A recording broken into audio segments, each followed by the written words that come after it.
জাতীয় নির্বাচনে সফল জোট কি তবে স্থানীয় নির্বাচনে ভাঙছে?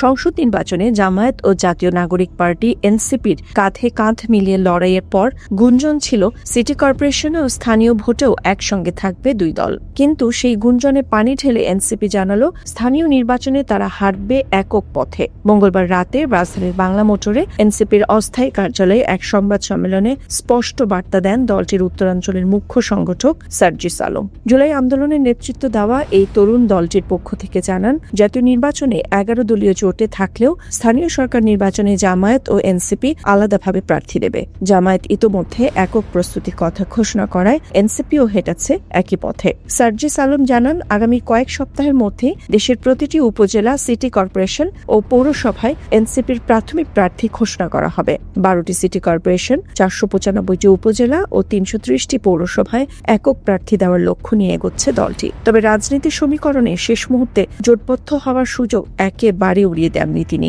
জাতীয় রাজনীতির সফল জোট স্থানীয় নির্বাচনে ভেঙে গেলে মাঠের চিত্র কেমন হবে সেদিকেই এখন তাকিয়ে রাজনৈতিক মহল।